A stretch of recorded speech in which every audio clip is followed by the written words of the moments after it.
Assalamualaikum warahmatullahi wabarakatuh. Berjumpa lagi kita di pembelajaran PKWU, Prakarya dan Kewirausahaan, kelas 11. Pada pertemuan kali ini kita akan membahas materi tentang wirausaha produk rekayasa sistem teknik. Oke, kita lanjut. Yang pertama akan kita bahas adalah tentang peta konsepnya atau peta materinya. Nah, urutan yang akan kita bahas, yang pertama adalah perencanaan usaha produk sistem teknik. Yang kedua, sistem produksi usaha sistem teknik. Yang ketiga, menghitung titik impas atau break even point. Yang keempat, promosi produk hasil usaha sistem teknik. Dan yang kelima, laporan kegiatan usaha sistem teknik. Nah, pada pertemuan kali ini kita akan fokus membahas tentang yang poin pertama dan kedua terlebih dahulu, yaitu tentang perencanaan dan tentang sistem produksinya.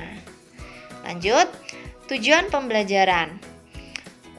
Adapun tujuan pembelajaran pertemuan kita, pembelajaran kita untuk bab ini adalah peserta didik nantinya mampu menghayati bahwa akal pikiran dan kemampuan manusia dalam berpikir kreatif dan membentuk produk rekayasa serta keberhasilan berusaha adalah anugerah Allah Subhanahu wa taala. Yang kedua, peserta didik mengetahui berbagai jenis produk rekayasa sistem teknik. Yang ketiga, peserta didik mengetahui peran dan manfaat produk rekayasa sistem teknik bagi kehidupan manusia. Dan yang kelima, peserta didik mampu mengobservasi dan mempresentasikan salah satu produk sistem teknik, baik alat, bahan, cara kerja, dan manfaatnya. Oke, rekayasa sistem teknik. Apa sih rekayasa sistem teknik? Ya, sistem berasal dari bahasa Latin sistema dan bahasa Yunani sustema, artinya satu kesatuan yang terdiri dari komponen atau elemen yang dihubungkan bersama untuk memudahkan aliran informasi, materi, atau energi untuk mencapai suatu tujuan.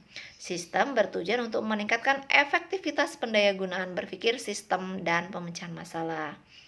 Jadi sistem teknik merupakan perancangan atau pengembangan suatu sistem yang lebih baik melalui sistem mekanisme atau sistem pada manusia dengan mesin. Ya, jadi intinya rekayasa sistem teknik ini bertujuan untuk atau didesain untuk memudahkan aktivitas manusia, ya. Seperti itu. Oke, kebutuhan manusia, ya, ini yang melatar belakangi ya kenapa adanya produk rekayasa sistem teknik, ya inilah yang melatar belakangi manusia untuk melakukan itu. Bahwa kebutuhan manusia terhadap peralatan yang dapat membantu kerjaan sehari-hari atau kerja alat produksi suatu usaha mendorong terciptanya produk-produk rekayasa sederhana bahkan canggih. Produk-produk tersebut umumnya mudah digunakan, bahkan ada beberapa di antaranya yang dibuat sendiri di rumah. Ya, banyak ya yang produk rekayasa sistem teknik yang sangat sederhana dan bisa diproduksi dari rumah, ya. Contoh kecilnya kalau di produksi rumahan, ya, misalnya ada usaha rumahan, misalnya usaha keripik, ya. Nah, contoh kecilnya mungkin ada suatu alat yang digunakan untuk produksi keripik, ya, yang itu tidak dilakukan secara manual. Nah, produk seperti itulah yang membantu dalam efektivitas dan efisiensi pekerjaan manusia. Oke. Nah, bagi pengusaha, produk rekayasa ini dapat menjadi produk komersial yang dapat diperjualbelikan. Jadi ini merupakan prospek, ya. Seperti itu. Nah, dalam materi ini yang akan kita bahas pertama adalah tentang perencanaan usaha produk sistem teknik. Seperti itu. Perencanaan. Jadi apabila kita akan melakukan suatu usaha, tentunya yang paling pertama dirancang adalah sebuah rencana agar nantinya usaha tersebut akan berjalan dengan baik dan lancar serta berkembang dengan pesat. Seperti itu, ya. Kewirausahaan dalam pembuatan produk rekayasa peralatan sistem teknik menjadi peluang yang baik dalam mengembangkan kreativitas dan inovasi bagi sumber daya yang tersedia. Ya, berikut ini ada bagian tentang urutan atau action loop pembuatan produk sistem teknik. Jadi dalam rangka pembuatan produk sistem teknik, kita harus pertama memperhatikan kebutuhan pelanggan. Jadi desain atau produk seperti apa sih yang sekarang ini sedang dibutuhkan oleh customer, ya seperti itu. Ya, jadi action loop ini merupakan bagian dari pembuatan produk sistem teknik. Oke, tadi setelah sudah Ibu ungkapkan bahwa yang pertama harus diperhatikan adalah kebutuhan pelanggan ya. Kebutuhan akan produk sistem teknik yang dibutuhkan itu yang seperti apa. Kemudian yang kedua yaitu tentang desain produk sistem teknik. Jadi setelah melihat kebutuhan, maka yang perlu kita perhatikan desainnya. Jadi seperti apa desain yang akan nantinya diminati oleh para pelanggan seperti itu, dengan tidak mengenyampingkan fungsi daripada produk tersebut. Kemudian nanti adanya pemilihan bahan dan alat yang digunakan, diusahakan sebaik mungkin agar nanti dihasilkan suatu produk sistem teknik yang berkualitas. Kemudian membuat produk sistem teknik, prosesnya ya. Kemudian nanti setelah jadi adanya proses uji coba produk sistem teknik. Jadi agar diketahui apakah apakah itu akan berjalan dengan baik atau tidak, seperti itu. Dan yang terakhir adalah evaluasi produk sistem teknik. Dan ini evaluasi ini dilakukan untuk melihat apakah alat yang dibuat tersebut merupakan alat yang sudah memenuhi standar atau belum. Oke, selanjutnya tahapan dari perencanaan adalah yang pertama adalah ide dan peluang usaha produksi sistem teknik. Jadi yang pertama kali disiapkan dalam perencanaan adalah ide dan peluang. Jadi seperti apakah desain yang akan dibuat ya, itu akan tertuang dalam sebuah ide. Kemudian setelah itu kita akan melihat peluangnya. Bagaimanakah peluangnya di pasaran, apakah nantinya akan berjalan dengan baik, sangat dibutuhkan oleh customer atau tidak, seperti itu. Oke, yang kedua, bagian dari perencanaan adalah sumber daya. Jadi sumber daya ini adalah poin kedua yang sangat dibutuhkan dalam bagian perencanaan. Nah, kreativitas manusia sebagai sumber daya ekonomi yang memiliki nilai dan manfaat yang tinggi untuk peningkatan perekonomian Indonesia. Nah, sumber daya itu sendiri dibagi jadi 6 macam ya di sini, meliputi manusia atau man. Jadi manusianya yang merupakan faktor utama pendukung terbentuknya produksi produk sistem teknik. Yang kedua adalah money atau uang. Tentunya ini akan sangat menunjang untuk proses produksi ya, karena uang adalah salah satunya. Material, jadi pemilihan bahan, alat dan bahannya yang seperti apa, itu tentunya akan menjadi fokus utama juga agar dihasilkan produk yang baik dan berkualitas. Mesin atau metode mesinnya atau alat yang digunakan untuk memproduksinya. Kemudian metode, caranya bagaimana ya, dengan cara apa atau dengan metode apa, itu perlu diperhatikan juga cara pembuatan produk sistem teknik. Dan market atau pasarnya ya, jadi pasarnya pun harus diperhatikan. Apabila kita akan membuat suatu produk, maka kita akan harus memperhatikan kebutuhan pasar. Oke, selanjutnya yang ketiga, poin dari perencanaan adalah administrasi usaha.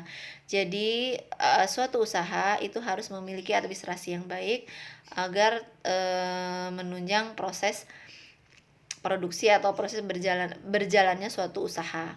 Administrasi usaha mencakup aspek perizinan, surat menyurat, pencatatan transaksi yang meliputi pencatatan transaksi keuangan, transaksi barang dan jasa, serta aspek pajak ya, mau pajak pribadi maupun pajak usaha. Kemudian yang terakhir adalah kebutuhan pasar terhadap produksi sistem teknik. Jadi harus ada analisa dulu bagaimana sih kebutuhan pasar tentang produk yang akan rilis ya, yang akan diproduksi, seperti itu. Ya. Kemudian tahapan perencanaan usaha itu tahapannya ada tahap memulai, kemudian tahap melaksanakan. Tahap memulai itu prosedur yang ditetapkan diantaranya jenis usahanya, manfaatnya, teknik rekayasa dan pengemasan. Dan tahap pelaksanaan Ini adalah tahap di mana prosesnya pembiayaan, organisasi, kepemilikan, sumber daya manusia, dan kepemimpinan memiliki pemahaman mengenai risiko, pembuatan keputusan, mengevaluasi, dan pemasaran produk usaha menjadi tahapan yang penting diperhatikan. Seperti itu. Oke, tahap selanjutnya mempertahankan. Tahap mempertahankan artinya gini, kalau sudah dibentuk produk yang didesain, sudah diproduksi, maka untuk berkembangnya atau berkelanjutannya suatu usaha maka harus dibuat suatu feedback atau dibuat suatu analisa bagaimana produk tersebut apakah nantinya akan bisa bertahan untuk menjadi produk yang dibutuhkan atau tidak, seperti itu. Kemudian yang terakhir tahap mengembangkan. Jadi agar produk rekayasa sistem teknik itu selalu dicari dan diperlukan, maka perlu dilakukan suatu kreativitas dan inovasi sehingga orang lebih tertarik untuk membelinya atau memakainya. Ya, seperti itu. Nah, yang kedua, kalau tadi kita berbicara tentang perencanaan sistem teknik perencanaan usaha, sekarang kita bicara tentang produksinya. Ya, satu, macam-macam produksinya. Yang pertama, aneka produk usaha sistem teknik ya. Jadi ternyata sekarang sudah banyak sekali produk-produk hasil sistem teknik ya yang digunakan oleh manusia dan yang diproduksi, seperti itu. Dan ini sangat menunjang aktivitas manusia ya. Jadi karya rekayasa inovasi ini dibuat untuk mempermudah dan meningkatkan efisiensi dan efektivitas dalam pembuatan produk, diantaranya berupa produk pengolahan hasil pertanian, perkebunan, perikanan, limbah perkebunan, yang semuanya itu merupakan bagian solusi dalam berproduksi. Nah, ini adalah beberapa contohnya. Alat pencetak briket ya, alat pencetak briket, kemudian ada alat pengering pertanian, kompor batik listrik itu kalau tadinya manual menggunakan sejenis api ya, seperti itu. Sekarang ada lagi alat pembuatan tepung ya, kemudian ada lagi alat pengambilan zat warna alam indigo. Jadi zat warna itu bisa diambil dari tumbuhan yang ada di sekitar kita, dan itu ada alatnya yang telah dibuat sehingga memudahkan manusia untuk mengekstraknya, seperti itu. Oke. Nah, kita akan bahas manfaat. Apa sih manfaatnya kita mempelajari produk usaha sistem teknik, atau apa sih manfaat produk sistem teknik itu? Ya, kemarin seperti yang sudah Ibu tanyakan di observasi apa manfaatnya. Jadi ini adalah beberapa manfaatnya, bahwa keberadaan karya produk usaha sistem teknik memberikan manfaat bagi kesejahteraan masyarakat yang menggunakannya. Kemudian solusi bagi peningkatan produktivitas dan efektivitas dalam menjalankan produksi usaha. Jadi dia lebih cepat, dan dalam waktu yang cepat juga lebih bisa memproduksi yang banyak, itu bagi usaha-usaha seperti usaha home industry ya. Memberikan kemudahan, meningkatkan kualitas dan jumlah berproduksi, memacu kreativitas dan inovitas pembuatnya untuk terus berkarya, dan terciptanya lapangan pekerjaannya untuk mewujudkan karya inovasi. Oke, sudah pasti ya, dengan adanya usaha memproduksi produk sistem teknik ini tentunya dibutuhkan banyak sekali tenaga kerja. Maka dampak positifnya akan sangat banyak menyerap tenaga kerja dan mengurangi pengangguran. Ya, seperti itu. Kemudian yang ketiga kita akan bahas tentang pengemasan produk sistem teknik. Jadi produk sistem teknik itu juga harus diperhatikan pengemasannya ya. Ini dimaksudkan untuk mempermudah pekerja dalam menjalankan suatu pekerjaan untuk mencapai efektivitas dan efisiensi dalam pembuatan produksi ya. Adapun fungsi dari kemasan produk antara lain mempertahankan mutu. Jadi kalau kemasan yang baik itu bisa menunjang mempertahankan mutu, kemudian memperpanjang masa simpan, mempermudah penyimpanan atau dalam proses pemasaran ya. Jadi dengan pengemasan yang baik, meskipun mobile ya, pemasaran dalam jarak yang jauh dan proses yang rumit, tetap saja bisa melindungi produknya. Terus kemudian menambah daya tarik bagi konsumen, seperti itu ya. Mungkin itu tadi pemaparan tentang beberapa beberapa konsep tentang materi sistem teknik. Oke, nanti ke depan pertemuan selanjutnya kita akan membahas tentang contoh-contoh ya daripada produk sistem teknik, dan kita akan membahas cara kerjanya, kemudian manfaatnya, alat dan bahannya, serta kita akan membahas juga tentang contoh-contoh lainnya. Oke, untuk pertemuan kali ini sampai di sini dulu pertemuan kita.